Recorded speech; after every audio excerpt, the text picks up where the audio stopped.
My name is Pasquale Spirito.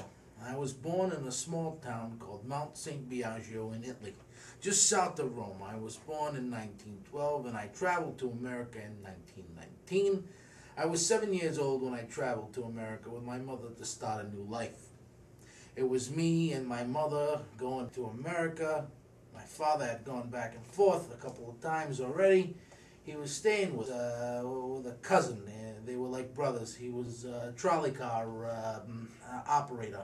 He was staying with him for a while, looking for a job and a place for us to live. Anyways, we went to Naples to get the boat. I think it was called Dante Ligori or something like that. Anyway, the story goes that my mother and father had saved up for tickets back in our hometown, and they bought them through this discount guy. Well, it turns out that he got us the lowest class tickets when we paid for the middle class. You know what I mean.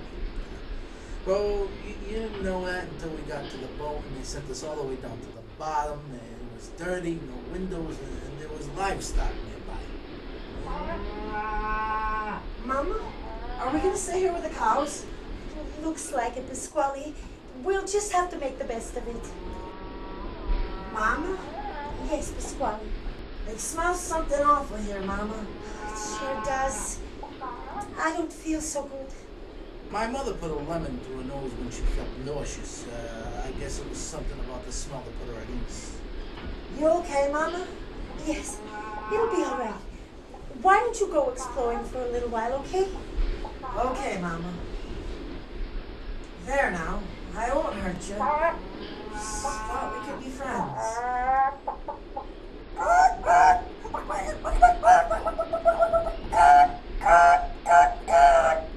We were down in that dirty hole for 3 days. I was getting worried about my mother with a familiar face again.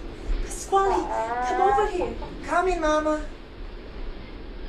Hello, Mr. Raffanello. What's going on, Mama? Gather up your things. We're going to move upstairs. Mr. Raffanello, as it turns out, he was the son of the mayor back in our town in Italy. My mother had worked for the mayor doing laundry and housework on account for being a widow. He took us upstairs to some cabins with some bunks. You two will stay here. If anybody asks, you send him to me. Oh, thank you. My mother was so relieved. Wow, Mama. No chickens here. This is better. Mama, can I go visit the chickens? Yes, but try not to get dirty, okay? If we're not clean and neat, they might not let us into America. Not let us in? Then we'd have to go back. What about Padua? We must get into America, Pasquale.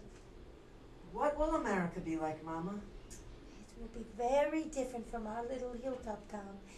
The cities there are very large. Sounds scary, Mama. It will be all right. Papa will be there to meet us. We must get into America, Mama. So we were able to stay in that cabin, thank God, for the rest of the trip. It felt like forever to me at the time, so I had to keep myself busy. I got in the habit of walking around the ship and exploring, and I thought I had covered the entire ship, but one day I found my way into this engine room. Hey, kid! How'd you get in here? I'm sorry, sir. Just looking around. It's okay. No harm in you hanging around. Kind of lonely in here, you know? What you doing, sir? Feeding the fire. This here's the heart of the ship. This fire gets us across the ocean, kid. And enough of this, sir. My name's Joe. Okay, Joe. Is this really the heart of the ship, sir?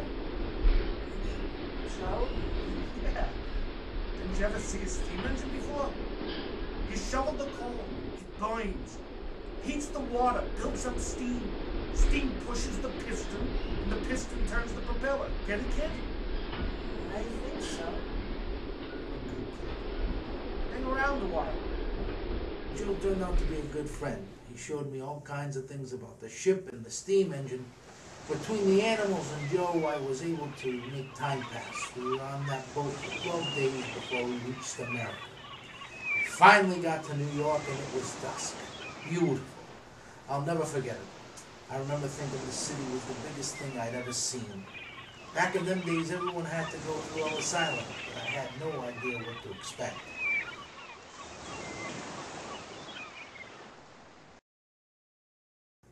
So we got off that boat and entered a big brick building. There was so much going on, I was overwhelmed. They were splitting us up, men for women, and I was scared. Okay, Pasquale, you're going to go this way and get inspected by a doctor. Hand him this note and do what he says. I have to go by myself? Mama, I'm scared. I need you. It's going to be all right. Do whatever the doctor says and don't cause any trouble. I'll be waiting for you on the other side, okay? How will I find you? Mama? Go, Pasquale, we have to go. So anyways, we went into a room one by one, and the doctor went over us and examined us from head to toe, looking for lice and all kinds of sickness. Blah, blah. Blah, blah, blah. Pasquale. Yes, sir? Pasquale. Blah, blah. Blah, blah, blah. Blah, blah, blah. I could remember my mother's word.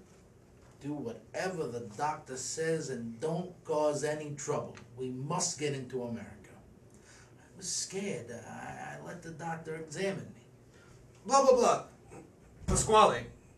I guess the doctor didn't find anything. He signed my papers and pointed me to the door.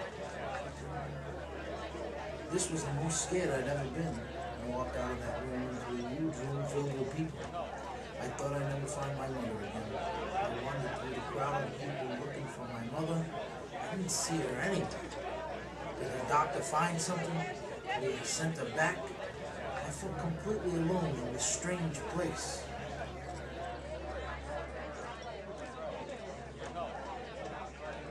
Mama! I thought I lost you. It's okay, Pasquale, it's okay. Mama, where's Papa? Oh, I think I see him. Papa! I was only 9 years old, you know. We finally got to Hartford, and I'd been here ever since. What are you going to do with this recording again? Puppets? I don't know.